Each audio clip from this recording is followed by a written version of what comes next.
Subhanallah, alhamdulillah, la ilaha illallah. Subhanallah, alhamdulillah, la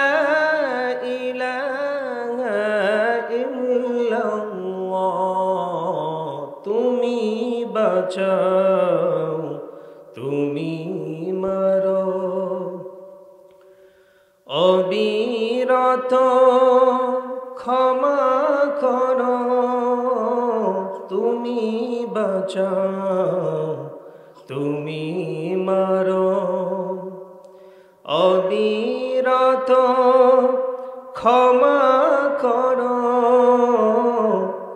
ধরার যে জন তাকেই ধরো, ধরার যে জন তাকেই ধরো, তোমার মুঠোয় সবই আল্লাহ। সুবহানাল্লাহ, আলহামদুলিল্লাহ, লা ইলাহা ইল্লাল্লাহ। সুবহানাল্লাহ, আলহামদুলিল্লাহ।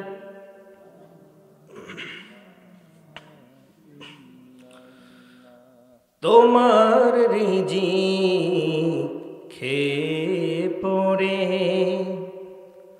অবাধ্য হই কেমন করে, তোমার রিজিক খেয়ে পড়ে অবাধ্য হই কেমন করে, খুঁজে না পাই কোনো ভাষা, খুঁজে না পাই কোনো ভাষা, শুকর করার আল্লাহ।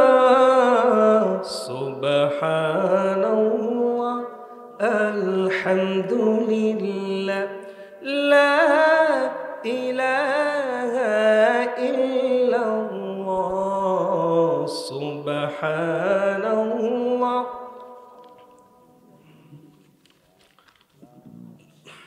শুনছেন আমার সম্মানিতা শ্রদ্ধেয়া মা ও বোনেরা, আলোচনার শুরুতেই আমি আমার পক্ষ থেকে আবারও অন্তর থেকে সালাম, আসসালামু আলাইকুম ওয়া রাহমাতুল্লাহি ওয়া বারাকাতুহু। সবাই কেমন আছেন? সম্মানিত হাজিরিন, আমরা এখানে এসেছি কোনো স্বার্থের জন্য কি? কথা বলেন না, সবাইকে কিন্তু কথা বলতে হবে। আমি করব ওয়াজ, আপনারা করবেন আওয়াজ, ঠিক কিনা? আওয়াজ করতে হবে, তাছাড়া ওয়াজ জমবে না। আজকে কিছু তথ্য নিয়ে যান, কিছু কথা নিয়ে যান।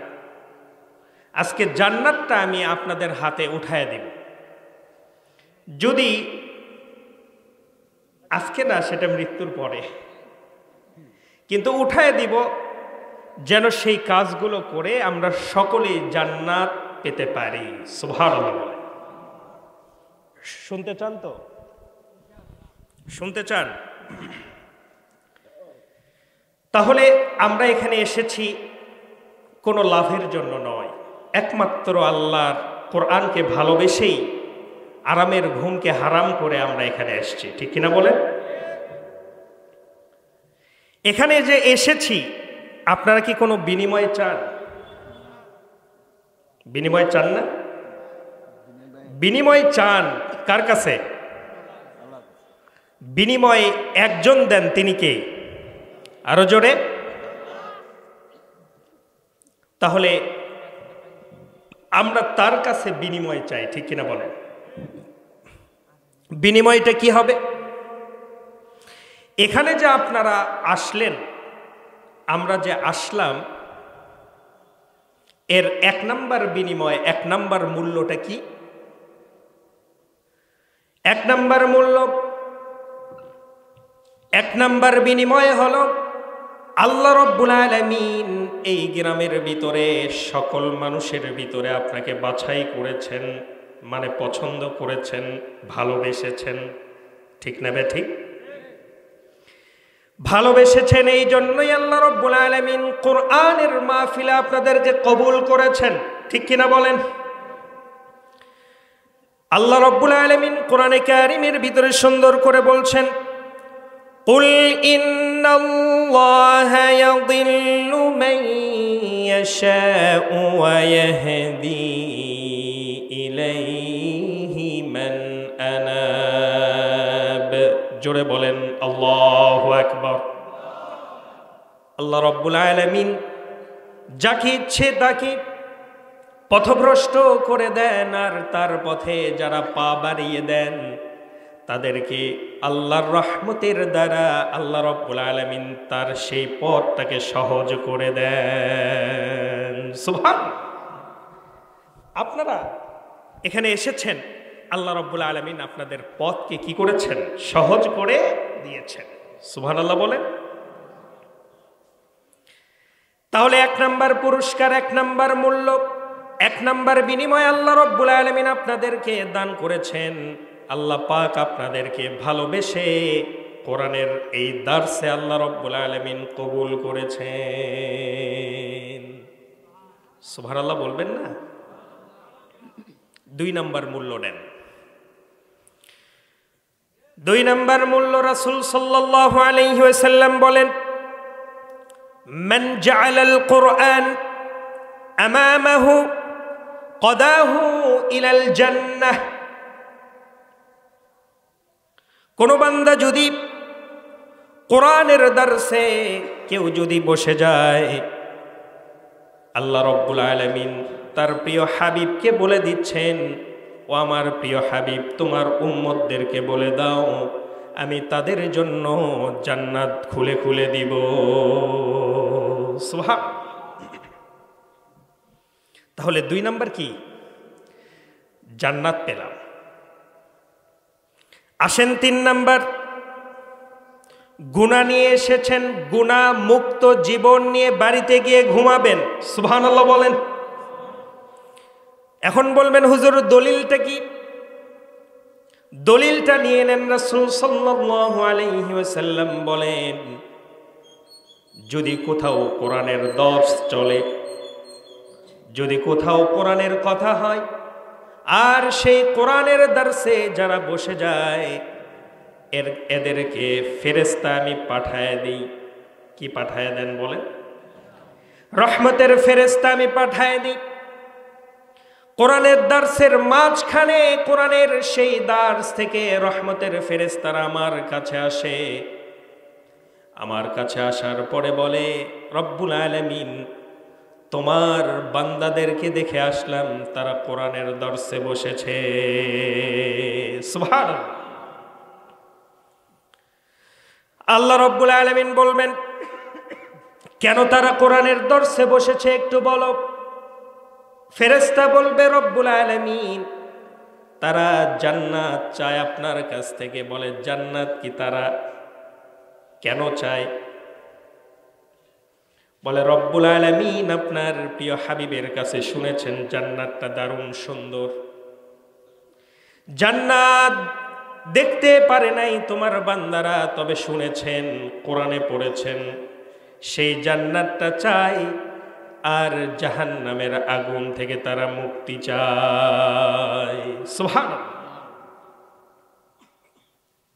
আল্লাহ রাব্বুল আলামিন বলেন, হাল রাআউহা, জান্নাত থেকে, জান্নাত তারা চায়, জাহান্নাম থেকে মুক্তি চায়। তারা আমাকে দেখলো না, চিনলো না, কথাও বলে নাই কোনোদিন। এরপরেও যারা চোখ থেকে পানি ফেলে মাহফিল থেকে শেষ দোয়াটা করে ঘরে ফিরে যাবে, ও আমার ফেরেশতারা আমি ওই বান্দাদেরকে বেগুনাহ মাসুম বানায়া দিয়ে জান্নাতের সুসংবাদ দিয়ে দাও, জাহান্নামের আগুন আমি তাদের জন্য হারাম করে দিলাম।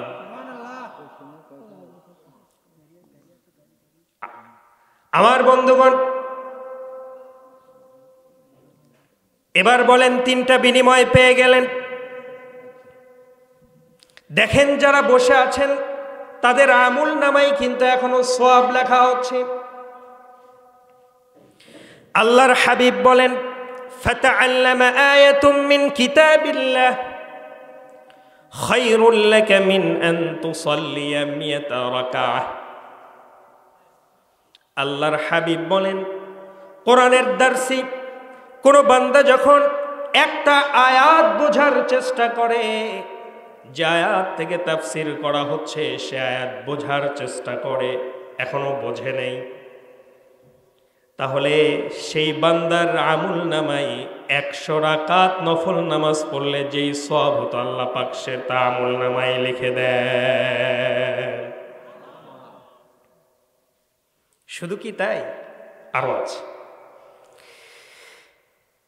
আর আয়াত শোনার পরে আয়াত থেকে যদি কোনো আমল বের হয়, সেই আমলটা এখনো করে নাই, করার কেবলমাত্র নিয়ত করেছে, উমিলা বিহি আও লাম ইউমাল খায়রুম মিন আন তুসাল্লিয়া আলফা রাকাআহ। সুবহানাল্লাহ বলেন। আয়াত থেকে আমল বের হয়েছে, এখনো আমল করে নাই, আমল করার কেবল নিয়ত করেছে। এই নিয়ত করার ফলে আল্লাহ রাব্বুল আলামিন ওই বান্দার আমল নামায় 1000 রাকাত নফল নামাজের সওয়াব লিখে দেন। সুবহানাল্লাহ। এত আস্তে বললেন? সুবহানাল্লাহ। আসেন এবার তাহলে এইখানে আসলে পরে এখানে বসছেন, লাভ আছে না নাই? শেষ পর্যন্ত থাকতে চান তো? সবাই বললেন না। শেষ পর্যন্ত থাকতে চান? জান্নাতে যাওয়ার 3টা আমল আপনাদেরকে আজকে বলবো, সহজ 3টা আমল। সহজ 3টা আমলের কথা আমি বলবো, মোটামুটি ঘন্টাখানিক সময় লাগবে। এই সময়টুকু কোরআনের জন্য দিতে চান কারা কারা? দুহাত তুলে আল্লাহকে দেখায় দেয়।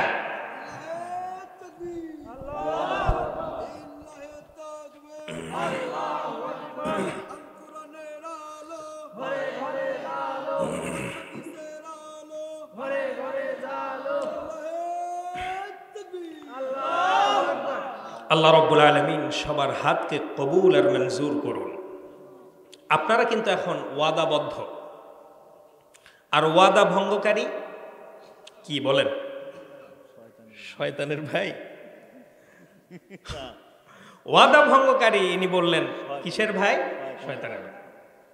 তো মাঝখানে শয়তান আপনাদেরকে একটু ওয়াসওয়াসা দিবে যে থাক, এই বক্তার ওয়াজ শোনার দরকার নেই, কি করবা ওয়াজ শুনে, যাও ল্যাপের ভিতরে ঘুমাও। এই ওয়াসওয়াসা থেকে যদি বাঁচতে পারেন তাহলে আমল নামায় কয় হাজার রাকাতের সওয়াব? 1000 রাকাতের সওয়াব। বলেন সুবহানাল্লাহ। দোয়া করে 2 ফোঁটা চোখ দিয়ে পানি ছেড়ে যদি বাড়িতে যান তাহলে সব কি হয়ে যাবে? সব গুনাহ মাফ হয়ে যাবে। কার কথা? মুহাম্মদ সাল্লাল্লাহু। এবার আসেন তাফসীরের দিকে যাই। আমি আপনাদের খেদমতে সূরাত মারইয়াম থেকে 60 নম্বর আয়াত তেলাওয়াত করেছি। কয় নম্বর আয়াত? কোন সূরা? সূরাত মারইয়াম। এই মারইয়াম আলাইহিস সালাতু ওয়াস সালাম এমন মহিয়সী নারী তিনি ছিলেন, আল্লাহ রাব্বুল আলামিন যাকে কোনো পুরুষের ছোঁয়া ছাড়া আল্লাহ রাব্বুল আলামিন হযরতে ঈসা আলাইহিস সালামের আম্মা জান তাকে বানিয়ে দিয়েছেন। আবার এই মারইয়াম আলাইহিস সালামের বাবার নামেও কোরআনের ভিতরে সূরা আছে। সুবহানাল্লাহ বলবেন না? আমাদের কোরআনের জ্ঞান তো কম, ঠিক কিনা বলেন? কিন্তু এক সময় বহু কোরআন চর্চা হতো। সাধারণ কথাবার্তাগুলো কোরআনের আয়াত দিয়ে শেষ হয়ে যেত। এমনও সোনালী দিন গিয়েছে, হযরত মারইয়াম আলাইহিস সালামের পিতা, তার নামেও সূরা আছে। আল্লাহ রাব্বুল আলামিন যে আয়াত থেকে সূরাটির নামকরণ করেছেন, আয়াতটি হলো ইন্নাল্লাহা আসতাফা আদম ওয়া নূহান ওয়া আলা ইব্রাহিম ওয়া আলা ইমরান আলাল আলামিন। জোরে বলেন আল্লাহু আকবার। নিশ্চয় আমি পৃথিবীতে তাদেরকে মনোনীত করেছিলাম, আদমকে মনোনীত করেছি, নূহকে মনোনীত করেছি, নবুয়াত তাদেরকে আমি দিয়েছিলাম, ইব্রাহিমকে মনোনীত করেছিলাম, আর ইমরানকে মনোনীত করেছিলাম, এই জন্য যে তারা পৃথিবীবাসীকে যেন রব্বুল আলামিনকে চিনাতে পারে। সুবহানাল্লাহ। ইমরান তার পিতার নাম ছিল। কিন্তু আমরা আজকে কথা বলবো সূরাতুল মারইয়ামের 60 নম্বর আয়াত। কয় নাম্বার? আরো জোরে। 60 60 কত হয়?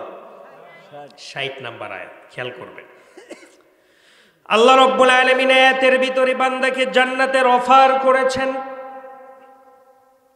বান্দা, তোমার জীবনে বেশি কাজ করতে হবে না, যদি 3টি কাজ সঠিকভাবে করে আসতে পারো, আমি রব্বুল আলামিন বিনা হিসাব জান্নাত দান করে দিব। শুনবেন শুনবেন, আল্লাহ রব্বুল আলামিন বলেন ইল্লা মান তাবা ওয়া আমানা ওয়া আমিলা সালিহান ফাউলাইকা ইয়াদখুলুনাল জান্নাতা ওয়া লা ইউযলামুনা শাইআ। জোরে বলেন আল্লাহু আকবার। আল্লাহ রব্বুল আলামিন বলছেন, শোনো, জান্নাত যদি পেতে চাও তাহলে তোমাকে 3টা আমল করতে হবে। 1 নাম্বার আমল হচ্ছে ইল্লা মান তাবা, তোমাকে ও বান্দা তাওবা করতে হবে। সুবহানাল্লাহ বলেন। আমার আপনার গুনাহ আছে না নাই? যারা বললেন না তাদের মনে হয় গুনাহ নাই। গুনাহ আছে না নাই? কম না বেশি? আমি কিন্তু বলি নাই, আপনারাই বললেন। ও বান্দা, তুমি যদি জান্নাত পেতে চাও 1 নাম্বার কাজ তোমাকে তাওবা করতে হবে। তাওবা মানে প্রত্যাবর্তন করা, ফিরে আসা, কাম ব্যাক করা। হারাম কাজ করতাম, আজ থেকে আর করব না, তাওবা করলাম। সুদের কারবারি করতাম, আজ থেকে আর করব না, তাওবা করে ফিরে আসলাম। কার পথে? আরো জোরে। জিনার কারবার করতাম, ফিরে আসলাম, এর নাম হচ্ছে তাওবা। সুবহানাল্লাহ বলেন। পৃথিবীতে সর্বপ্রথম যিনি তাওবা করেছেন তিনি হচ্ছেন আদি পিতা আদম আলাইহিস সালাম। সুবহানাল্লাহ বলেন। জান্নাতের ভিতরে তিনি ছিলেন, জান্নাতের ভিতরে থাকলেন, স্ত্রীও দেওয়া হলো হাওয়া আলাইহিস সালাতু ওয়াস সালাম। মাঝপথে শয়তানের ওয়াসওয়াসা আছে না নাই? ফাওয়াসওয়াসা লাহুমা, দুইজনকেই শয়তান ধোঁকা দিয়ে দিল।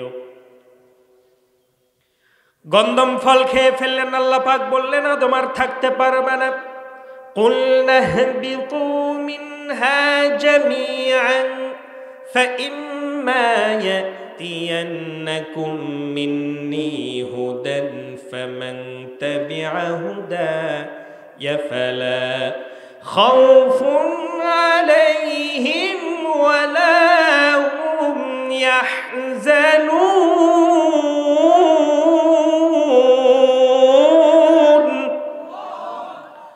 আল্লাহ পাক বললেন, আদম আর থাকতে পারবে না। জান্নাত থেকে তাদেরকে নামিয়ে দেওয়া হলো। 350 বছর দুনিয়ায় কান্নাকাটি করলেন। কয় শত বছর বলেন? 350 বছর পরে আল্লাহ রাব্বুল আলামিন তাদের অন্তরের ভিতরে তাওবার কালিমা ঢুকায়া দিলেন। সুবহানাল্লাহ বলেন। পৃথিবীতে এর আগে তাওবা বলে কোনো কিছু ছিল না।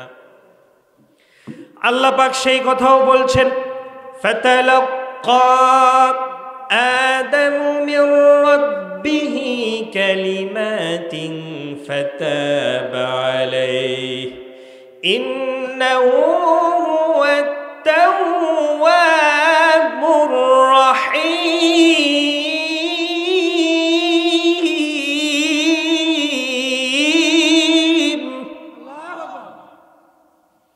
আল্লাহ রাব্বুল আলামিন বলছেন, আমি আদমের অন্তরের ভিতরে আমি তাওবার কালিমা ঢুকায় দিলাম। তিনি তাওবা করলেন। তিনি যেই বাক্যটি বলে তাওবা করেছেন আল্লাহ পাকের কাছে, আমার আপনার মুখের দোয়া, ঘরের দোয়া। ইমাম সাহেব হাত তুললেই যে দোয়াটা সর্বপ্রথম বলেন, সবাই আমার সঙ্গে ঠোঁট মিলিয়ে পড়ুন, প্রত্যেকটা হরফে হরফে 10টা নেকি পেয়ে যাবেন। রব্বানা যালামনা আনফুসানা ওয়া ইল্লাম তাগফির লানা ওয়া তারহামনা লানাকুনান্না মিনাল খাসিরিন। সুবহানাল্লাহ। আল্লাহ পাক হযরত আদম আলাইহিস সালামকে মাফ করে দিলেন। বলেন সুবহানাল্লাহ। তাহলে আদম আলাইহিস সালাম যদি ভুল করে থাকেন, আমাদের ভুল আছে না নাই? সবাই কথা বলেন না কেন? সবার ভুল আছে না নাই?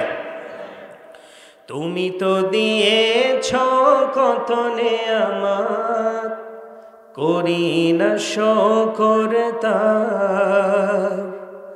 তোমার দেয়া সেই জীবন বিধান ভেঙে চলি বারবার, তবু তোমার ক্ষমার আশায়, তবু তোমার ক্ষমার আশায় দোয়াই হই শামিল। أنت ربي أنت حسبي أنت لي نعم الوكيل। বারবার গুনাহ করি, বারবার কার কাছে চাইব? কার কাছে আমরা ফিরে আসব? আল্লাহর কাছে আমরা ফিরে আসব। আমার বন্ধুগণ, নামাজ যেমন হুকুম, রোজা যেমন হুকুম, হজ করা যেমন হুকুম, এরকম তাওবাও একটা আল্লাহ রাব্বুল আলামিনের হুকুম। আল্লাহ পাক বলেন, ওয়াতুবু ইলাল্লাহি জামিআন আইয়ুহাল মুমিনুনা লাআল্লাকুম তুফলিহুন। জোরে বলেন আল্লাহু আকবার। ও আমার বান্দারা, এটা আমি তোমাদেরকে হুকুম করে দিয়েছি। মুমিনের যে কটা গুণ আল্লাহ রাব্বুল আলামিন কোরআনে কারীমের ভিতরে বর্ণনা করেছেন, সূরাতুত তাওবার ভিতরে আল্লাহ রাব্বুল আলামিন মুমিনের কয়েকটি গুণ বর্ণনা করেছেন। তার ভিতরে 1 নাম্বার গুণ দিয়েছেন, মুমিন সেই ব্যক্তি যেই ব্যক্তি তাওবা করে। সুবহানাল্লাহ। التائبون العابدون الحامدون السائحون الراكعون الساجدون الآمرون بالمعروف ونهوا عن المنكر والحافظون لحدود الله وبشر المؤمنين। আল্লাহু আকবার বলবেন না? মুমিনের যে কটা গুণ আছে তার 1 নাম্বার গুণ আত-তাইবুন, মুমিন তাওবাকারী। সুবহানাল্লাহ। তওবা করতে চান তো? তওবা করতে চান? আমাদের প্রত্যেকের গুনাহ আছে। সবারই যেহেতু গুনাহ আছে, আমাদের প্রত্যেককে তাওবা করে নিতে হবে, ঠিক কিনা বলেন? কোন বান্দা যদি তাওবার নিয়ত করে মসজিদে আযান হয়ে যাবার পরে সে যদি ওযু বানায়, হাত যখন ধৌত করে হাতের গুনাহগুলোকে আল্লাহ রাব্বুল আলামিন মাফ করে দেন। কুলি যখন করেন মুখের গুনাহগুলোকে আল্লাহ রাব্বুল আলামিন মাফ করে দেন। যখন সেই তাওবাকারী বান্দা মুখমণ্ডল ধৌত করেন মুখের গুনাহগুলোকে আল্লাহ রাব্বুল আলামিন মাফ করে দেন। যখন মাথা মাসাহ করে সেই বান্দা চিন্তা শক্তি দ্বারা যত গুনাহ হয়েছে আল্লাহ পাক মাফ করে দেন। পা যখন ধৌত করেন পা দ্বারা যত গুনাহ হয়েছে আল্লাহ রাব্বুল আলামিন তা মাফ করে দেন। বান্দা যখন তাওবার নিয়ত করে আল্লাহর পথে হেঁটে যায়, মসজিদের দিকে যখন চলে যায়, প্রত্যেকটা কদমে কদমে 10টা করে নেকি আল্লাহ রাব্বুল আলামিন লিখে দেন। মসজিদে যখন নামাজে এসে ওই বান্দা দাঁড়িয়ে যান, আল্লাহ রাব্বুল আলামিন স্বয়ং ওই বান্দার সামনে এসে দাঁড়িয়ে যান। আমার বন্ধুগণ, এই জন্য তাওবা করতে হবে আমাদেরকে। জান্নাত যদি পেতে চায় 1 নাম্বার শর্ত কি চলছে? সবাই বলেন, সবাই বলেন। 1 নাম্বার তাওবা করতে হবে। কত গুনাহ আমি আপনি করেছি, কি গুনাহ আমি আপনি করেছি। আল্লাহ রাব্বুল আলামিন তো এমন একজন রব, দুনিয়ার জমিনে যদি আপনি চুরি ডাকাতি করে জেলখানায় বন্দী হয়ে যান, থানায় আপনার একটা নাম লেখা হয়ে যায়, 3 মাস জেল খাটার পরে আপনি বের হয়ে আসার পরেও থানার ভিতরে কিন্তু দাগী আসামি হিসেবে আপনার নাম থেকে যায়, ঠিক কিনা বলে? কিন্তু আল্লাহ রাব্বুল আলামিন এমন একজন ক্ষমাশীল। আল্লাহ পাক বলছেন, ও বান্দা, যদি জীবনে একবার যদি সকল গুনাহের জন্য ক্ষমা চেয়ে তাওবা করে আমার কাছে যদি 2 ফোঁটা চোখের পানি ফেলে দিয়ে একবার মাফ চাও, জীবনের সকল গুনাহ তো মাফ করেই দিব। আমার যেই দাগী আসামির খাতায় তোমার নাম উঠেছিল বান্দা, তাওবা করার কারণে সেই দাগী আসামির খাতা থেকেও তোমার নাম আমি উঠায়া নিব।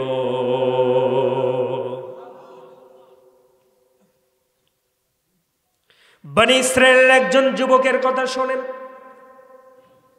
জীবনের 99টা খুন করেছে। কত? সবাই সবাই জোরে বলেন, কত? 99টা খুন করার পরে তার ভিতরে তাওবার টেন্ডেন্সি তৈরি হয়েছে। সে ফিরে আসতে চায় আল্লাহর দিকে, ঘুরে দাঁড়াতে চায় আল্লাহর দিকে, কিন্তু কিভাবে ঘুরে দাঁড়াবে, কিভাবে তাওবা করবে সে বুঝতে পারছিল না। এক পর্যায়ে পথের ভিতরে একজন আল্লাহর গোলামের সঙ্গে দেখা, ডাক দিয়ে বলতেছে, ও আল্লাহর গোলাম, আমি তো জীবনে 99 মার্ডার করেছি, 99টা হত্যাকাণ্ড আমি ঘটিয়েছি। আল্লাহর কাছে যদি আমি তাওবা করে মাফ চাই, আল্লাহ পাক কি আমাকে ক্ষমা করবেন নাকি? ওই আল্লাহর গোলাম না বুঝে বলে দিল, না, তুমি এতগুলো খুন করেছো, আল্লাহ পাক তোমাকে ক্ষমা করবে না। সঙ্গে সঙ্গে তরবারি কোষ মুক্ত করে তাকেও মেরে দিল। কয়টা হলো? আরো জোরে, কয়টা?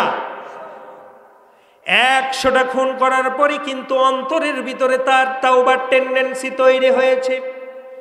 সে ঘুরে দাঁড়াতে চায়, ভালোর পথে আসতে চায়, তাওবার পথে চলতে চায়।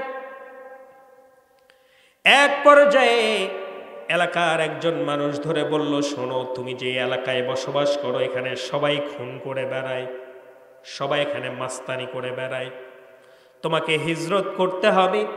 অমুক এলাকাতে একজন ভালো দরবেশ আছে, ভালো পীর সাহেব, ভালো হুজুর আছে, তার কাছে যাও, সে হয়তোবা তোমাকে তাওবা করিয়ে ভালোর পথে আনতে পারবে। সুবহানাল্লাহ। 100টা খুনি দেরি করলেন না, রওনা করে দিলেন 100টি খুনি। রওনা যখন করেছেন, পথের ভিতরে আজরাইল আলাইহিস সালাম এসে হাজির হয়ে গেছে। আর কি সময় আছে নাকি? সময় আছে? আর কিন্তু সময় নেই। বেরিয়েছেন তওবা করার নিয়তে, ভালো হয়ে যাওয়ার নিয়তে। এক পর্যায়ে আজরাইল আলাইহিস সালাম তার জানটাকে কবজ করে নিয়ে গেলেন। লাশ পড়ে আছে রাস্তায়। আযাবের ফেরেশতা, রহমতের ফেরেশতা এসে লাশগুলোকে টানা হেঁচড়া করছে। আযাবের ফেরেশতা বলছে, জীবনে 100টা খুন করেছে, একে আমি জাহান্নামে নিয়ে যাব। রহমতের ফেরেশতা এসে বলছে, না না না, এই রূহটাকে আমি নিয়ে যাব, একে আমি লিনে নিয়ে যাব, কারণ সে তো তাওবার দিকে যাচ্ছিল। সুবহানাল্লাহ বলেন। দুই দলের মারামারি। আল্লাহ পাক আরশ আযীম থেকে বললেন, ও আমার ফেরেশতারা, দেখো তো আমার সেই 100টি খুনি, আমার সেই বান্দা 100টি খুনি, সে যে তাওবার নিয়ত করে বাড়ি থেকে বের হয়েছে, সে যেই হুজুরের কাছে ভালো হওয়ার জন্য যেতে চেয়েছিল, রাস্তাটা মেপে দেখো সে কি বেশি গিয়েছে না কম গিয়েছে। মেপে দেখা গেল সে বেশি গিয়েছে। আল্লাহ রাব্বুল আলামিন ফেরেশতাদেরকে বললেন, ও আমার ফেরেশতারা শোনো, আমি আমার ওই 100টি খুনি বান্দাকে আমি আল্লাহ মাফ করে দিয়েছি। আল্লাহু আকবার। শুধু তাওবার নিয়ত করে সে রওনা দিয়েছে, এখনো তাওবা করতে পারে নাই। সুবহানাল্লাহ বলবেন না? এই ইস্তেগফার, এটার যে কত মূল্য আপনি আমি যদি আজকে বুঝতাম, সারাদিন ইস্তেগফার করতাম। ঠিক কিনা বলেন? বলবো একটু একটু বলবো? সবার কি ঘুম ধরছে? আমি কি কষ্ট দিয়ে ফেলছি? শুনবেন না? জান্নাতে যাবার কয়টা শর্ত বলেছি? 3টা। কত নাম্বার চলছে? ইস্তেগফারের বড় মূল্য। আমার মায়েরা মনোযোগ দিয়ে কান লাগিয়ে শোনেন, আপনাদের সম্পর্কে আমি কিছু কথা বলবো। অনেক মা বোনেরা এসেছেন, আমি আসার সময় দেখলাম আপনাদের চাইতে মা বোনের সংখ্যাই বেশি। সুবহানাল্লাহ বলেন। আমার মায়েরা মনোযোগ দিয়ে শোনেন, ইস্তেগফারের জিকির, আস্তাগফিরুল্লাহর জিকিরের মূল্যটা কত?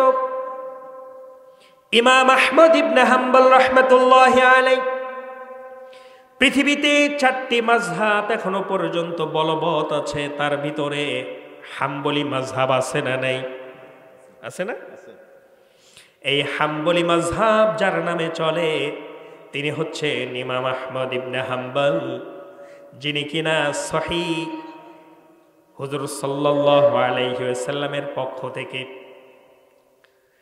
হুজুর সাল্লাল্লাহু আলাইহি ওয়াসাল্লামের যেই বাণীগুলো আছে মুসনাদে আহমদ, এটা তিনি লিখেছেন। সুবহানাল্লাহ বলবেন না?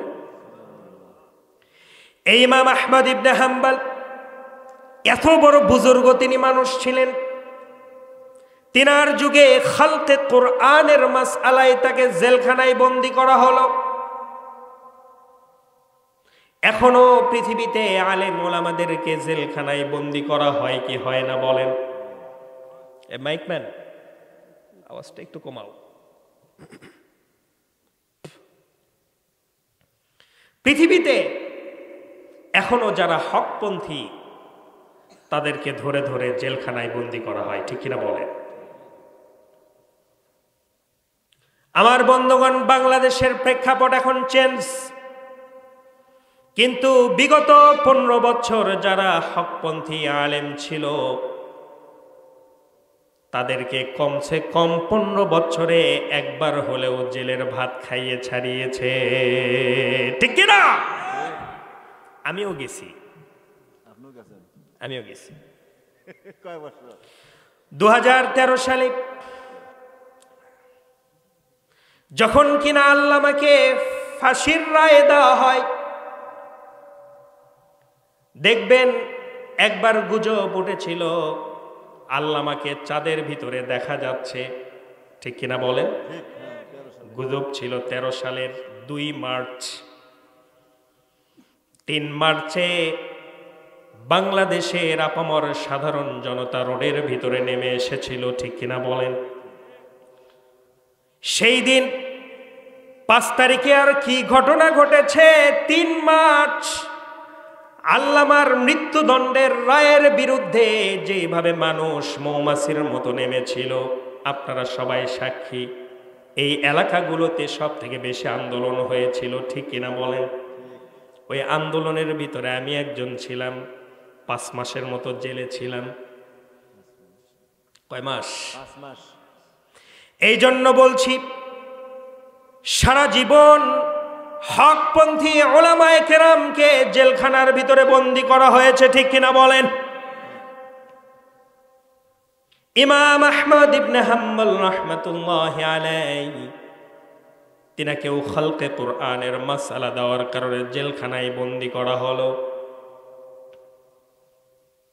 জেলখানায় যখন বন্দী করা হলো, তিনার উস্তাদ ইমাম শাফিঈ রাহমাতুল্লাহি আলাইহি, হুজুর সাল্লাল্লাহু আলাইহি ওয়াসাল্লাম তাকে স্বপ্নযোগে এসে বলছেন, শোনো ইমাম শাফিঈ, তোমার ছাত্র আহমদ ইবনে হাম্বল যে মাসআলা দেওয়ার কারণে জেলখানায় বন্দী, ইমাম আহমদ ইবনে হাম্বলকে আমার পক্ষ থেকে জানিয়ে দাও, আমি মুহাম্মদ সাল্লাল্লাহু আলাইহি ওয়াসাল্লাম বলছি, এই মাসআলার উপরে ইমাম আহমদ যেন ইস্তেকামাত হয়ে যায়। এই মাসআলাটাই হচ্ছে ইসলামের আসল পথ। সুবহানাল্লাহ। তাকে ইস্তেকামাত থাকতে বলো। ইমাম শাফিঈ রাহমাতুল্লাহি আলাইহির ঘুম ভেঙে গেল।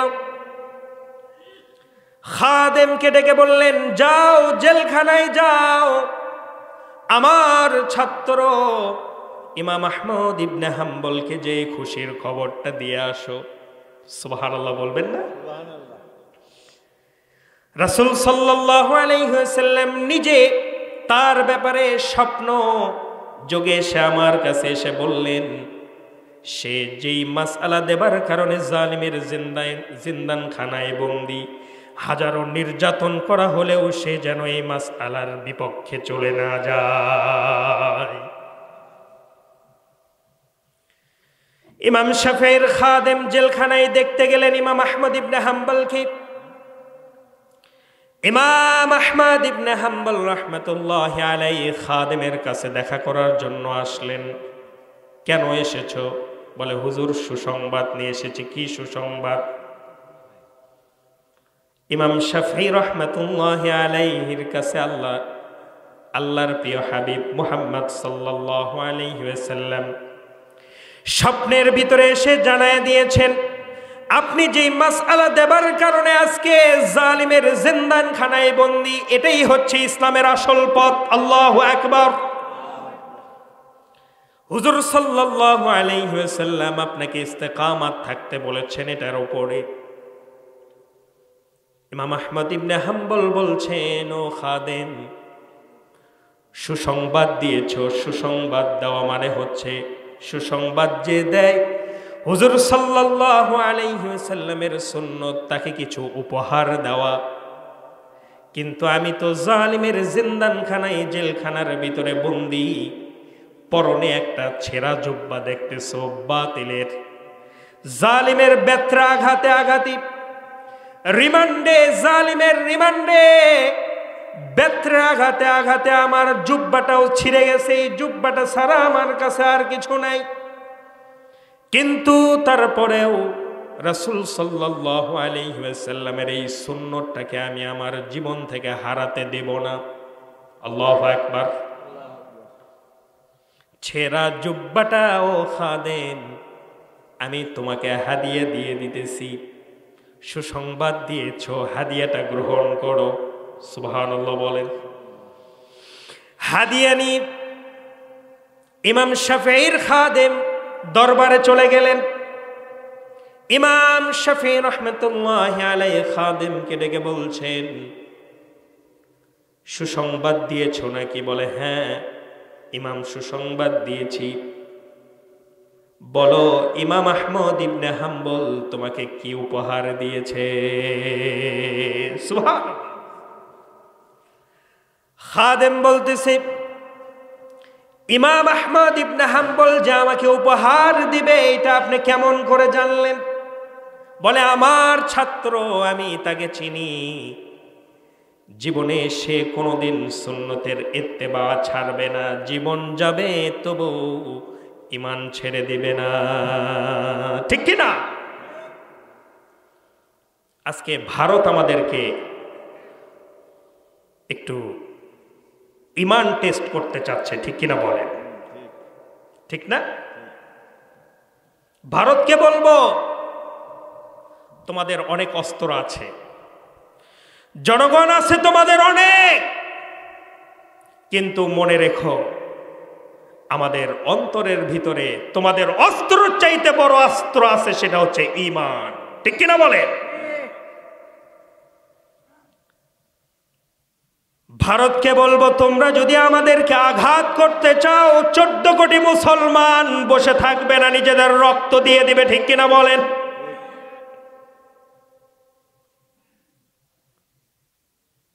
এজন্য সাম্প্রদায়িক সম্প্রীতির এই বাংলাদেশকে অস্থিতিশীল করা যাবে না। 5 তারিখের আগে আমার দেশের সোনার ছেলেরা রক্ত দিয়েছে, দেয় নাই? স্বাধীন করেছে দ্বিতীয়বারের মতো এই বাংলাদেশকে। ঠিক কিনা বলেন?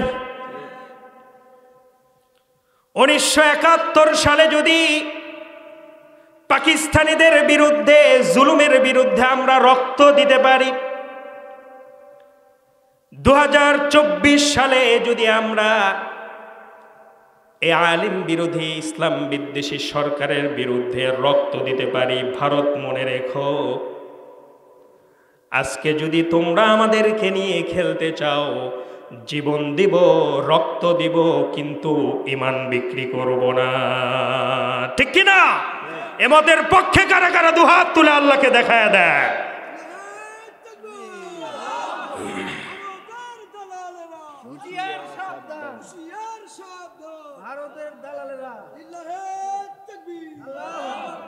সম্মানিত হাজিরিন, বলছিলাম ইমাম আহমদ ইবনে হাম্বলের কথা। ইমাম আহমদ ইবনে হাম্বল তিনি দিনের কাজে বের হলেন। খুব মনোযোগ দিয়ে শুনবেন, তাফসীর কিন্তু চলছে। আমি বলছিলাম ইস্তেগফারের দামটা কত, একটু শোনেন। আমার বন্ধুগণ, ইমাম আহমদ ইবনে হাম্বল এত বড় বুজুর্গ মানুষ, তিনি বের হয়েছেন দিনের দাওয়াত দেওয়ার জন্য। দিনের দাওয়াত দিতে দিতে দিতে দিতে এক পর্যায়ে তিনি একটা অচেনা এলাকায় চলে গিয়েছেন। সন্ধ্যা হয়ে গেছে। সন্ধ্যা হয়ে যাবার পরে তিনি চিন্তা করলেন, আজকে যদি আমি বাড়িতে ফিরতে চাই, রাতে অনেক শীত পড়েছে, বাড়িতে আমি হয়তো ফিরতে পারবো না, কষ্ট হয়ে যাবে রাতের বেলা। ইমাম আহমদ ইবনে হাম্বল চিন্তা করলেন, পথের মাঝখানে যদি কোনো মসজিদ পেয়ে যাই, সেখানে মাগরিবের সালাতটা আদায় করব। মাগরিবের সালাতের পরে জিকির আজগার করে এশার নামাজের সময় হয়ে যাবে, এশার নামাজটা পড়ব, ওই মসজিদে রাত্রি যাপন করব। এই নিয়ত করে তিনি মসজিদ খুঁজতে লাগলেন। পথের ভিতরে একটা মসজিদ পেয়েও গেলেন, মাগরিবের নামাজ পড়লেন। তাসবিহ তাহলিল পড়তে পড়তে এশার সময় হয়ে গেল।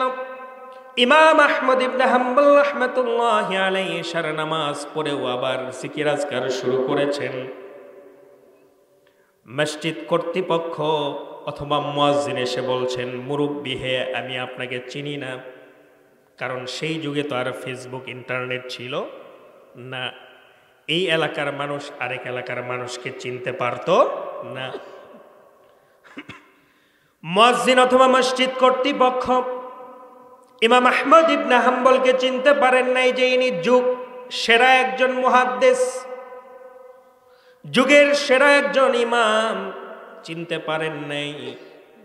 মুয়াজ্জিন অথবা মসজিদ কর্তৃপক্ষ এসে বলছেন, মুরব্বি, এখানে থাকার জায়গা হবে না, আপনি বের হয়ে যান, এইটা মুসাফির খানা নয়। ইমাম আহমদ ইবনে হাম্বল নিজের পরিচয়টা গোপন করে আস্তে করে বের হয়ে গেলেন। বের হয়ে শীতের রাত, এশার পরে এখন আপনাদের এই গড়ের বাড়ি এলাকাতেই যদি আশেপাশে যান দেখবেন সকল দোকানপাট বন্ধ, ঠিক কিনা বলেন? আর আগের যুগে তো সন্ধ্যার পর পরে সকল দোকানপাট বন্ধ হয়ে যেত, রোডে কাউকে খুঁজে পাওয়া যেত না। হযরত ইমাম আহমদ ইবনে হাম্বল হাঁটতে লাগলেন। হাঁটতে হাঁটতে একটা পর্যায়ে তিনি, গভীর রাত হয়ে গেল, তিনি কোথাও কোনো মানুষ খুঁজে পান না, কোনো দোকানও খুঁজে পান না। এক পর্যায়ে ৩টার মতো বেজে গেল। তিনি একটা বাজারে গিয়ে উপনীত হলেন। বাজারের ভিতরে দেখলেন একটা ছোট্ট রুটির দোকান, কে যেন রুটি বেলতেছে। এক পর্যায়ে তিনি আলহামদুলিল্লাহ মনে মনে বলে ভাবলেন, অন্তত একটা দোকান তো অন্তত খোলা পেলাম। দোকানে উনুন জ্বলছে, চুলা জ্বলছে, অন্তত সেই জায়গায় বসে আমি অন্তত এই রাতটা আমি একটু গরমের ভিতরে কাটাতে পারবো। আগুন পোহাতে পোহাতে রাতটা কাটায় দেব অন্তত। এই কথা চিন্তা করে তিনি যুবকের সামনে গেলেন, রুটি বিক্রেতার সেই দোকানের সামনে গেলেন, ডাক দিয়ে বলছেন, ও রুটি বিক্রেতা ভাই, আমি কি আজকের ভোর পর্যন্ত আপনার দোকানের সামনে বসে থাকতে পারি নাকি? রুটি বিক্রেতা বলল, কোনো সমস্যা নাই চাচা যান, আপনি বসে পড়েন, কোনো সমস্যা নাই। এক পর্যায়ে রুটি বিক্রেতার ওখানে ইমাম আহমদ ইবনে হাম্বল বসে পড়লেন। বসে কি আজব একটা ঘটনা তিনি লক্ষ্য করলেন।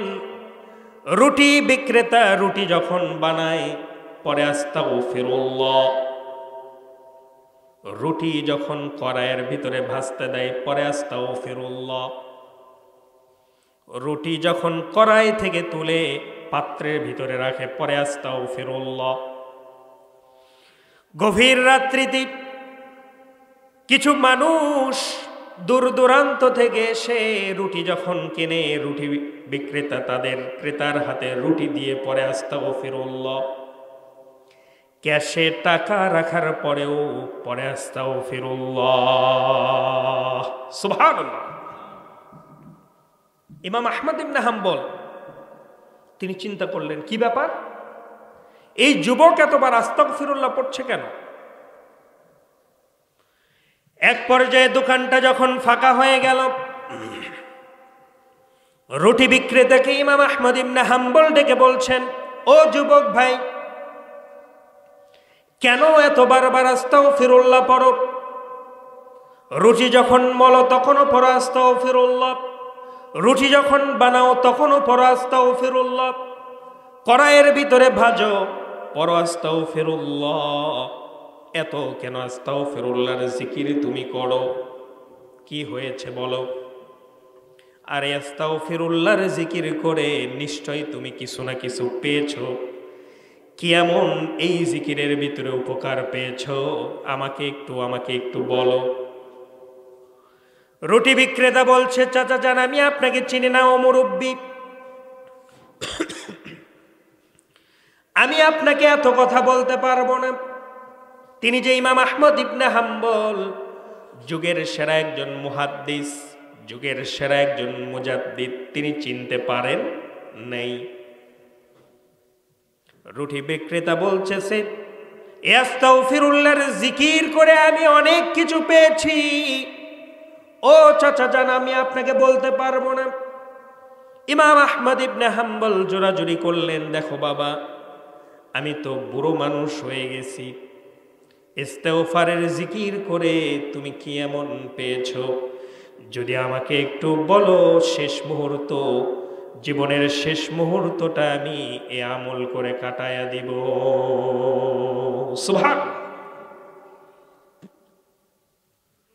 এক পর্যায়ে রুটি বিক্রেতার সাথে জোরাজুরি করার ফলে রুটি বিক্রেতা বলে ফেলল, এই যে ছোট্ট দোকান আপনি দেখতে পাচ্ছেন, এখানে আমি রাতের বেলা শুধু রুটির বিজনেস করি। রাতের বেলার দোকান এইটা, রাতের বেলার দোকান আছে না, শুধু রাতের বেলায় খোলা থাকে।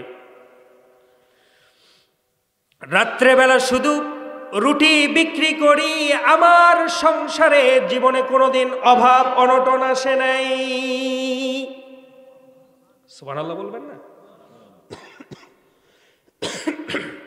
ইস্তেগফারের কারণে তার জীবনে কি নাই, কোনো অভাব অনটন নাই। বলেন সুবহানাল্লাহ।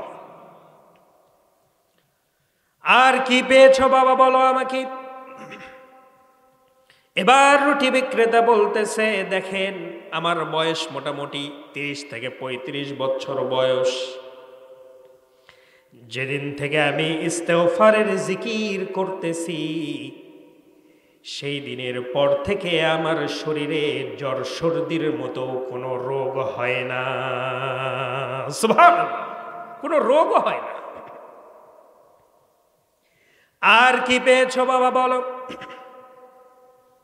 বলে আরেকটা জিনিস আমি পেয়েছি ও চাচা যান,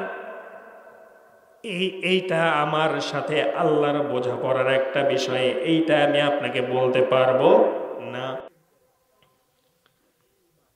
ফিরাউনের স্ত্রী ছিলেন, ফিরাউন ছিল এই পৃথিবীর রাজা, কিং। আর ফিরাউনের স্ত্রী ছিল কুইন, তিনি ছিলেন পৃথিবীর রানী। ঠিক কিনা বলেন? হযরতে মূসা আলাইহিস সালামের উপরে ঈমান আনলেন হযরতে আসিয়া।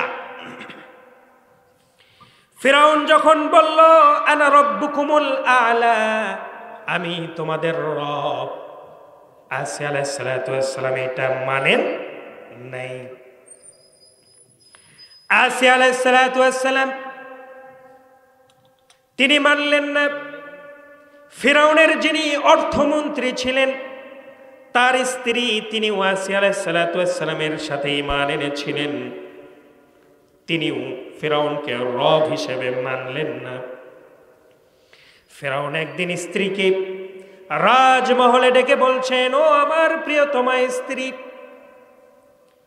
সারা জীবন তুমি আমাকে ভালোবাসা দিয়ে গেলে, আমিও তোমাকে ভালোবেসে বিয়ে করেছি, তোমাকে রানী বানিয়ে দিয়েছি।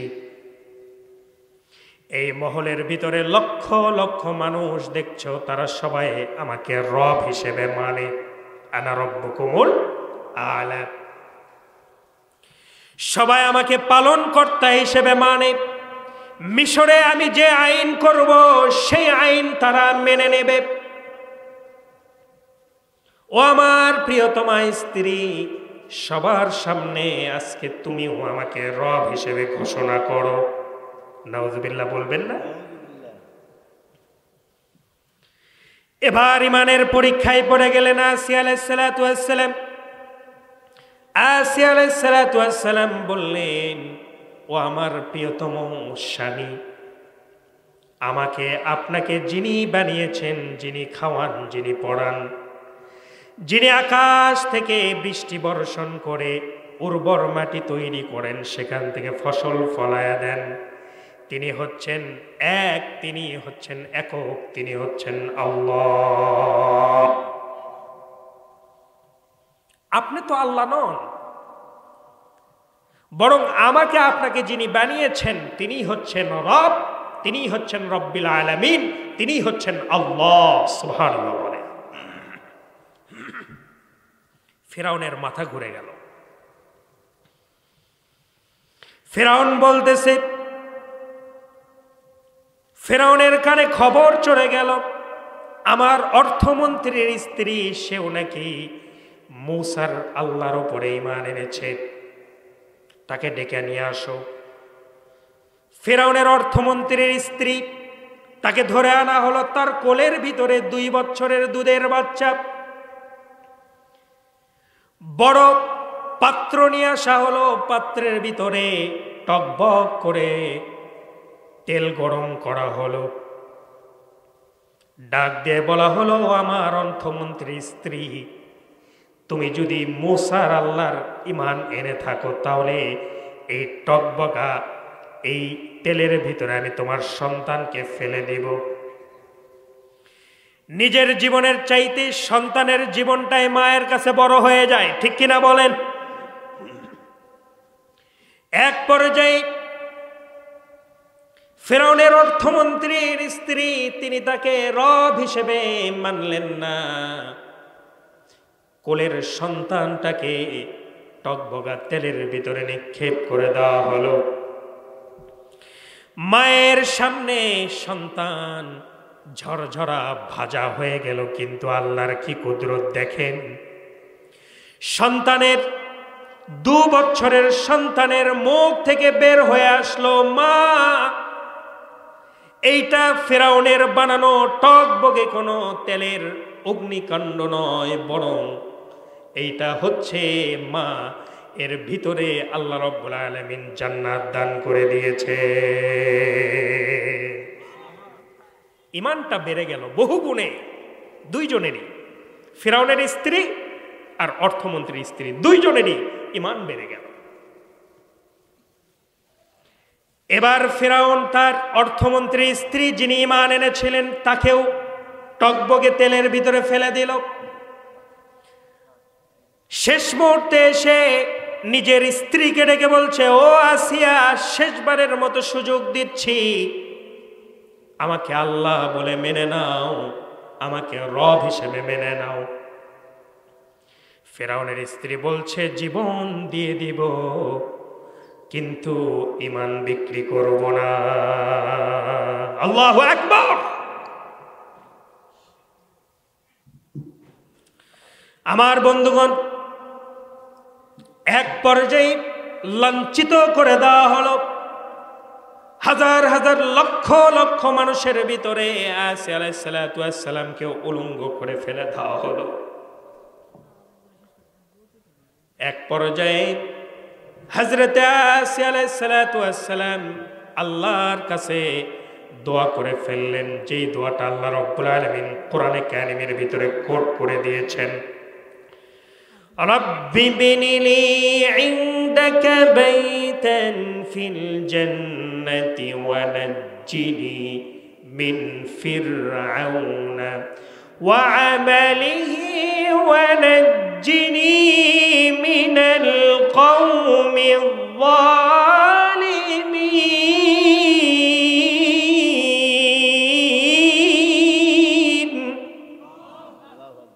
ফিরআউনের স্ত্রী আল্লাহকে ডাক দিয়ে বললেন, রব্বুল আলামিন, ফিরআউনের জুলুম থেকে তুমি আমাকে বাঁচায় দাও, আর তোমার ঘরের পাশে, তোমার আরশে আযীমের পাশে আমার একটা জান্নাতের ছোট্ট ঘর বানায় দাও। সুবহানাল্লাহ বলেন। কবি বলছেন, মালিক তুমি জান্নাতে, তোমার পাশে আমার একটি ঘর বানিয়ে দিও, একটি ঘর বানিয়ে দিও, সে বিভীষিকাময় মহাদিনে তোমার প্রতিবেশী করে নিও।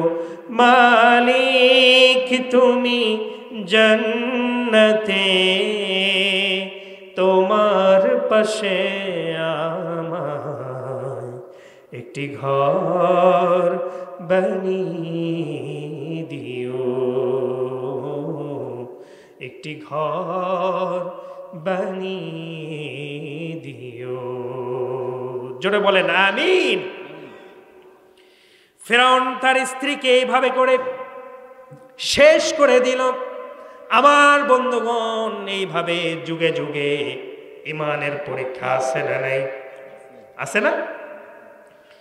আমার আপনার সামনেও যদি ঈমানের পরীক্ষা দিতে হয়, দিতে প্রস্তুত আছেন তো? সবাই প্রস্তুত তো ইনশাআল্লাহ? তাহলে জান্নাতে যাব। 1 নাম্বার শর্ত, অনেক গুনাহ করেছি, সকল গুনাহ থেকে ফিরে এসে তাওবা করে নেব। জোরে বলে ইনশাআল্লাহ। 2 নাম্বার, সুন্দরভাবে ঈমান আনয়ন করব, ঈমানের ভিতরে কোনো ভেজাল রাখবো না। প্রয়োজনে ঈমানের জন্য যদি জীবন উৎসর্গ করে দিতে হয়, তারপরেও ঈমান থেকে এক চুল পরিমাণ সরব না। ঠিক কি না? আমি কি শেষ করে দেব? মা বোনেরা আসছে না, তাদের সম্পর্কে কিছু বলবো না? সময় তো নেই।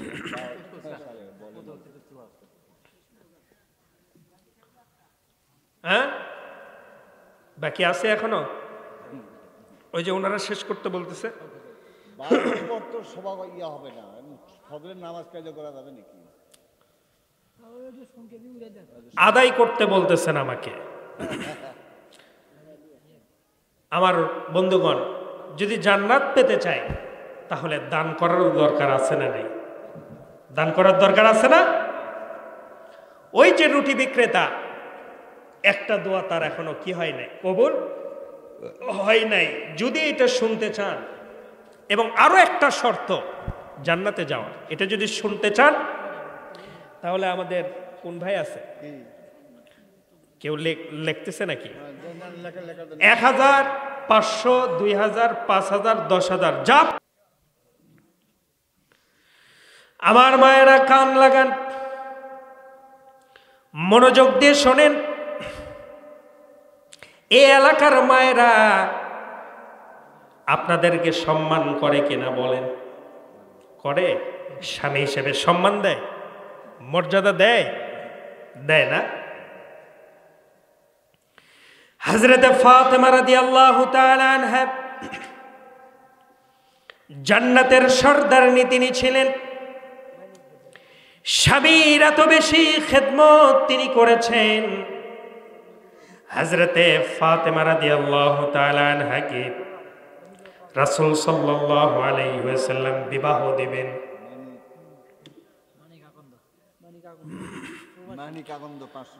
লিল্লাহে তাকবীর। মানিকাকন্দ 500 টাকা। আল্লাহ পাক তার দানকে কবুল আর মঞ্জুর করুন। জোরে বলেন আমিন। হযরত ফাতেমা রাদিয়াল্লাহু তাআলা আনহা, তাকে যখন বিবাহ দেওয়া হবে, অনেক বড়লোক সাহাবী বিবাহের প্রস্তাব দিয়ে ফেললেন। রাসূল সাল্লাল্লাহু আলাইহি ওয়াসাল্লাম সবাইকে ডিজালাও করলেন। ডাক দিয়ে বললেন, ও আমার সাহাবীরা শোনো, আমার মেয়ে হচ্ছে ফাতেমা, জান্নাতের সর্দারনী। দুনিয়ায় কার সঙ্গে তার বিবাহ হবে এই সিদ্ধান্ত দুনিয়ায় হয় নাই, বরং আরশে আযিমে আল্লাহর দরবারে ফাতেমার কার সঙ্গে বিয়ে হবে এই সিদ্ধান্ত আল্লাহ পাক জানিয়েছেন। সুবহানাল্লাহ। সেই পাত্রটা এখনো আমাদের কাছে আসে নাই। সেই পাত্রর নাম কি? বাদশা আকন্দ, 1000 টাকা মারা গেছে। বাদশা আকন্দ, তার ওয়াইফ, একজন মা 1000 টাকা দান করেছেন। আল্লাহ রাব্বুল আলামিন তার দানকে কবুল করুন। স্বামীর কবরটাকে জান্নাতের টুকরা বানায় দিন। জোরে বলেন আমিন। স্বামীর প্রতি ভালোবাসা। আমার বন্ধুগণ, বলছিলাম মা ফাতেমার বিবাহের ঘটনা। মনোযোগ দিয়ে শোনেন, 15 মিনিটেই শেষ করে দিচ্ছি। হযরতে মা ফাতেমার বিবাহ কার সঙ্গে হবে? আরশে আযিমে ফয়সালা হয়ে গেছে। রাসূল বলছেন, ও আমার সাহাবীরা, আমার সেই নির্দিষ্ট করা ছেলে এখনো আমার কাছে প্রস্তাব নিয়ে আসে নাই। সবাই যে ধরলো কাকে? হযরতে আলীকে। আলীকে বলতেছে, শোনো আলী, আমরা সবাই গেছিলাম, কিন্তু সবাইকে হুজুর নট অ্যালাউ করেছেন। এখন আনম্যারিডের ভিতরে ও আলী তুমি একাই আছো। হযরতে আলী বলতেছে, হুজুর সাল্লাল্লাহু আলাইহি সাল্লামের মেয়ে, কত দাম তার, আর আমাকে যে তোমরা বিবাহের জন্য বলছো, আমার তো ঘর বাড়িই নেই। কি নাই? ঘর বাড়িই নেই। যোদ্ধা মানুষ আমি, আসাদুল্লাহিল গালিব। আমার হাতে এই যে একটা ঢাল দেখতেছো আর একটা তরবারি দেখতেছো, এইটা ছাড়া দুনিয়ায় আমার কোনো সম্পদ নাই। আর এখনকার মেয়েদের ওখানে আবেগ হতে এখনকার মেয়ের বাবারা বড়লোক জামাই খোঁজে, ঠিক কিনা বলেন?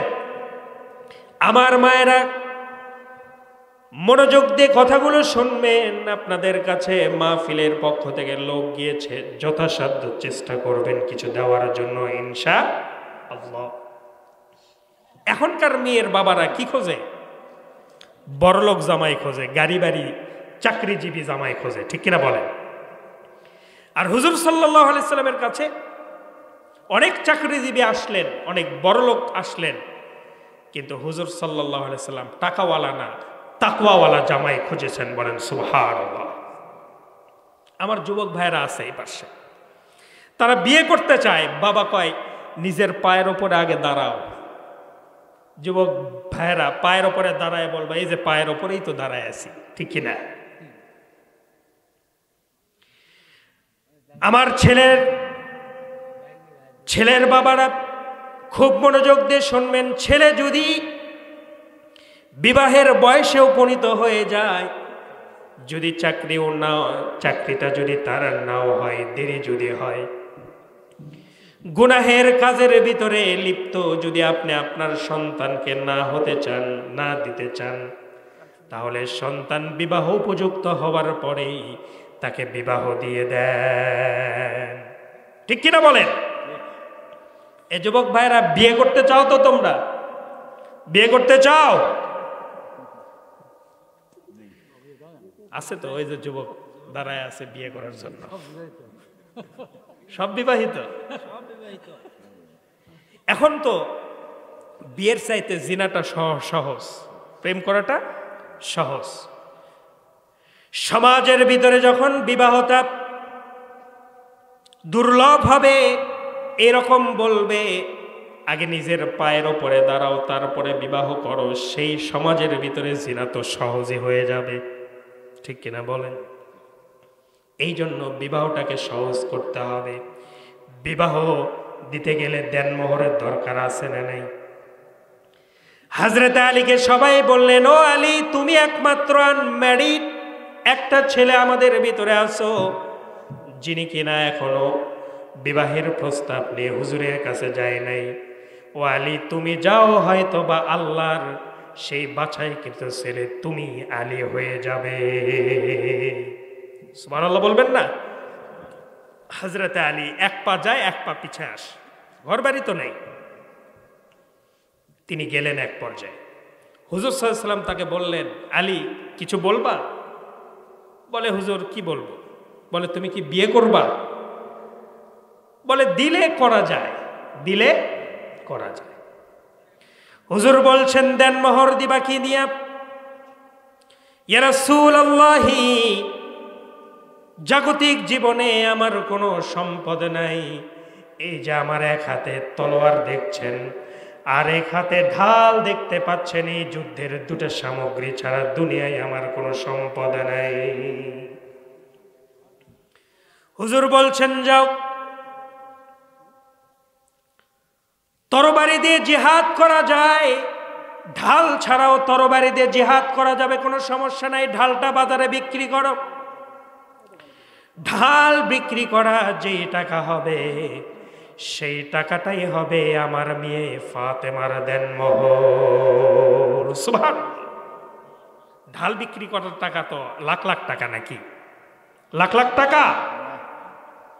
মেয়ের বাবারা কিছু আছে, বিয়ের সময় জামাইকে ফাঁদে ফেলে 10 লাখ, 20 লাখ, 5 লাখ করে দেনমোহর বাঁধে, যেটা জামাই জীবনেও শোধ করতে পারবে না।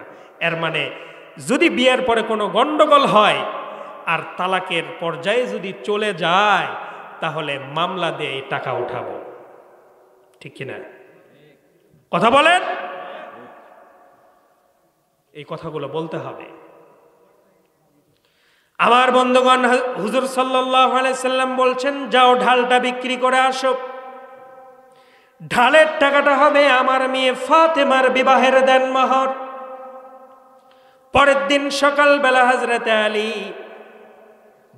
সকালবেলা তিনি ঢাল নিয়ে বাজারে দাঁড়িয়ে আছেন, কাস্টমার হাজির হয়ে গেছে। হযরতে ওসমান রাদিয়াল্লাহু তাআলা আনহু, হযরতে ওসমান ডাক দিয়ে বলছেন, ও আলী, এই সময় কেন তুমি ঢাল নিয়ে দাঁড়িয়ে আছো? বলে, আমার বিয়ে ঠিক হয়ে গেছে, এই জন্য আমি ঢাল বিক্রি করব। হযরতে ওসমান দারুণ খুশি হয়ে গেলেন, ডাক দিয়ে বললেন, কার সঙ্গে তোমার বিবাহ ঠিক হয়েছে? হযরতে আলী বলছেন, ও ওসমান, তোমার শালীর সঙ্গে আমার বিয়ে ঠিক হয়েছে। আল্লাহু আকবার। শালীর সঙ্গে বিবাহ ঠিক হয়ে গেছে, বড় দুলা ভাই জানে না।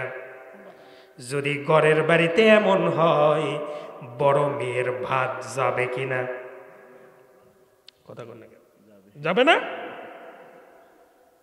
কারণ দুলা ভাইয়েরা শালীদেরকে এখন নিজের সম্পদ মনে করে, ঠিক কিনা বলেন?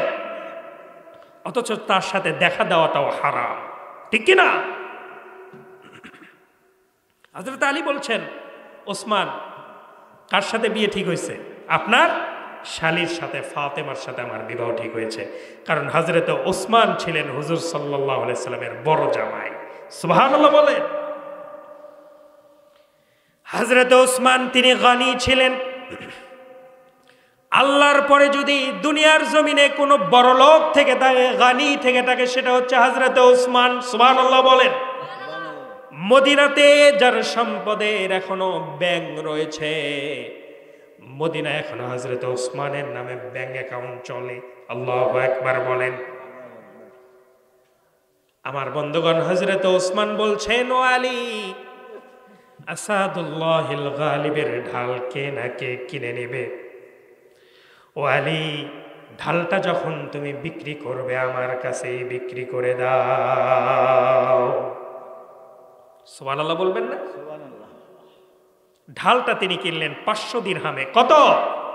500 দিরহাম। হযরত আলী 500 দিরহাম নিয়ে বিয়ে করার জন্য হাঁটা শুরু করলেন। পিছন থেকে হযরতে ওসমান ডেকে বলছেন, ও আলী, 2 দিন পরে যেহেতু তুমি আমার ভাইরা ভাই হয়ে যাবে, বিয়েতে দাওয়াত খেতে গেলে হয়তো তোমাকে কিছু উপহার দিতে হবে। আসাদুল্লাহিল গালিবের এক হাতে তলোয়ার আছে, আরেক হাতে ঢাল নাই। ও আলী, এটা মানায় না। আমি যেহেতু তোমার ভাইরা ভাই হয়ে যাব, ও আলী, এই ঢালখানা আমি আবার তোমাকে গিফট করে দিলাম। কেমন মানুষ তারা ছিলেন দেখেন। আল্লাহু আকবার। বিয়ে হয়ে গেল। বাড়িতে যখন রাসূল সাল্লাল্লাহু আলাইহি ওয়াসাল্লাম জামাইয়ের হাতে মেয়েকে যখন উঠায় দিবেন, একটা উপদেশ মেয়েকে দিলেন। আমার মায়েরা মনোযোগ দিয়ে শোনেন। উপদেশটা দিলেন হচ্ছে, ও আমার আদরের দুলারি মা ফাতেমা, শোনো, আজকে আমার প্রিয় জামাই আলীর হাতে তোমাকে তুলে দিলাম। মৃত্যুর আগ পর্যন্ত আলীর বিরুদ্ধে কোনো অভিযোগ যেন আমার কানে না আসে। সুবহানাল্লাহ। আলীর বিরুদ্ধে কোনো কুচ্ছা বাপার বাড়িতে এসে বলতে পারবা না। কে বললেন? রাসূল সাল্লাল্লাহু আলাইহি ওয়াসাল্লাম নিজে স্বয়ং বললেন। সুবহানাল্লাহ বলেন। আর এখনকার মেয়ের বাবারা কি বলে? হাতে মেয়ের একটা স্মার্টফোন দিয়ে দেয় যে, মা এটা ধরো। জামাইয়ের সাথে যদি ক্যাসাল ঝগড়া একটু হয়, সাথে সাথে ফোন দিবা, তোমারে তালাক দাও। ঠিক কিনা? আছে না নাই? আছে না নাই?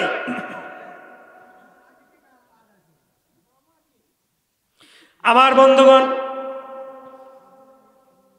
আসতে বলেন, আসতে বলেন। মায়েরা কিন্তু আছে, বলবে যে আমার নামে বদনাম করে আসতো হুজুরের কাছে, সারা রাত গেটে ঢক ঢক করবেন কিন্তু গেট খুলবে না।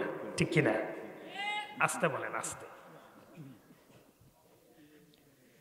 আমার বন্ধুগণ, একবার হযরতে ফাতেমা বাবার বাড়িতে বেড়াতে আসলেন। যুবতী মেয়ে বেড়াতে এসে জোহরের নামাজের সময় হয়ে গেল। হযরতে ফাতেমা বসে বসে নামাজ আদায় করছেন। রাসূল লক্ষ্য করলেন বসে বসে নামাজ পড়ছে আমার মেয়ে, কিন্তু সে তো যুবতী মেয়ে, এখনো বসে বসে নামাজ পড়ার সময় তার আসে নাই। নামাজ শেষ করার পরে ডাক দিয়ে বললেন, মা ফাতেমা, তুমি তো যুবতী মেয়ে, বসে বসে কেন নামাজ পড়লে? এবার ফাতেমা ডেকে বলছেন, আব্বাজান, ইয়া রাসূলুল্লাহ, বিয়ের দিন আপনি বলেছিলেন তোমার স্বামীর ব্যাপারে কোনো নালিশ নিয়ে আমার বাড়িতে আসবে না। আজকে আমি স্বামীর বাড়ি থেকে যেই জামাটা পরে এসেছি সেই জামার পিছনে একটু ছেঁড়া আছে। যদি দাঁড়িয়ে নামাজ পড়তাম আপনি যদি দেখে ফেলতেন, আমার স্বামী সম্পর্কে আপনার একটা কুধারণা চলে আসতো। আহারে, আমার আদরের দুলালি ফাতেমাকে আলী কাপড়ে কষ্ট দেয়, ঠিক কিনা বলেন?